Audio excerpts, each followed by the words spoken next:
Azt mondják, nálunk nincs háború. Akkor hogy szedik a fiatal fiúkat? Hogy viszik a háborúba megölni őket, ha nincs?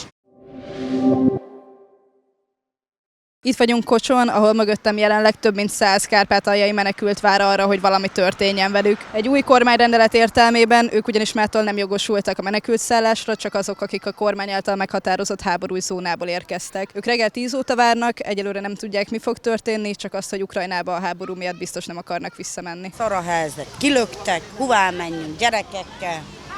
Mi kis ukránok vagyunk. Ukrán útlevél, ukrán paszport, minden ukrán. Ahogy létezik olyan, hogy Kárpátalját nem segítheti, meg kilöknek. Kit nem raktunk ki az utcára egyébként. Ha valaki azt reklámozza, hogy kiraktuk az utcára, az nem mond igazat. Senki.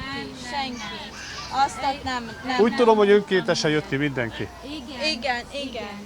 Még nem mondtuk. Nagyon okosak voltatok. És ön a szállásodon? Így van, voltam. Nem nekem kell lépni, hanem a kormánynak kéne lépni. Úgy gondolom. Illetve az illetékes személyeknek. És ön mit gondol, miért született meg ez a rendelet? Hát erre nehéz válaszolnom. Mert nem háborús övezetből vannak ezek a személyek, akik itt vannak. De akkor nem is ajánlottak fel önön keresztül se segítséget nekik, vagy bármit, csak azt mondták, hogy van ez a rendelet? Így van. Itt mindenki tudomásul vette, igen. Hogy el kell hagyni 20-a, illetve 21-ével a szálláshelyet. Mi nem akarunk hazamenni. Így szeretünk lenni. Ennek a kormányrendeletnek az értelmében július 10-ig lehetett méltányossági kérelemmel fordulni Pál Norberthez, aki az Ukrajnából menekülőkért felelős kormánybiztos, és ő bírálta el ezeket a kérelmeket egyénileg. Azt látjuk, hogy nagyon kis százalékban születtek pozitív döntések, számszerűleg nehéz megmondani, de ilyen 10-15% maximum, akiknek pozitív döntés született az ügyében. Sajnos nem tudok olvasni, meg tudom mutatni. Itt a nyilatkozatom, igen, el vagyok utasítva. A lányomat viszont elfogadták. A lányom maradhat, én meg viszonylag ma utcára kerültem. Azt tudjátok, hogy hány embert utasítottak el itt a ti szállásotokon? Igen, 120 embert és 80 gyereket utasítottak el. Jól tudom, 2 család maradhat, vagy két ember maradhat? A Igaz, ez 15 ember, 15 személy maradhat. tárnuk is kap támogatást most? Máltai Szeretett Szolgálaton keresztül. Igen. De még el kell dőlnie, hogy köt-e önnel szerződést a máltai. Kötöttünk szerződést már, igen. És akkor ezentúl ugyanúgy folytathatja a szállásfenntartást, csak olyanoknak, akik a háborús zónából érkező menekültek? Igen, így igaz. Orbán Viktor segít már, csak meggondolja magát.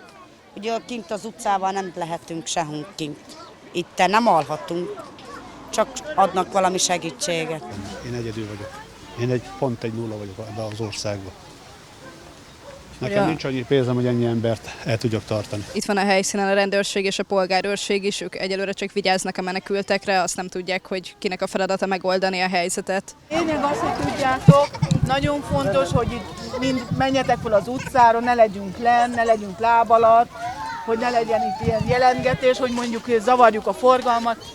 Azt kell csinálni, hogy próbálunk szerezni sátrakat, és a sátorba be fogunk menni addig, hogy estére legyen hol lenni a gyerekekkel, hogy ne legyen itt oltári nagy probléma, hogy nehogy akár gyámügy, vagy bár akármi megjelenjen, és akkor itt sokkal nagyobb problémák lennek. Sátrakat szerettünk volna kihozni, és nagy örömömre kiderült, hogy az a befogadó, az a magánember, akinek megszűnt a Védelmi Bizottsággal a szerződése, aki lakhatás adott ezeknek az embereknek, estére be fogja engedni egy ilyen nagyobb terembe ezeket a családokat, tehát éjszakára lesz fedő a tető a fejük fölött. Mivel vagynak kicsipulyák, sok anyás gyerekek, hogy nem tudnak menni dolgozni. Mivel nincsen férfiak, nincs aki keressen nekünk.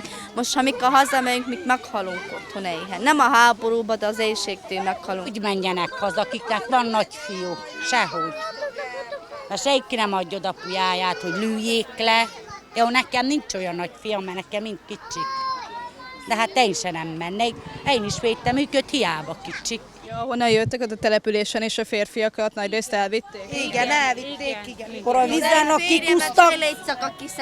vízen, akik úsztak, sokan belefújtak a vízbe. Letekerte a sodrásokat, és sokat kihálóztak.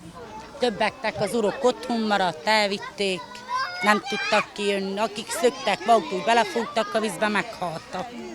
Úgyhogy nem sikerült sehol se áthozni őket. Találkoztunk olyanokkal, akik azt a kényszerű döntést hozták meg, hogy visszamennek, de ugyanakkor Ukrajnában háború van. Tehát azért, mert egy kormány úgy dönt, hogy bizonyos megyék nem háborús övezetek, attól ugyanúgy még ezek a házak lakhatatlanok.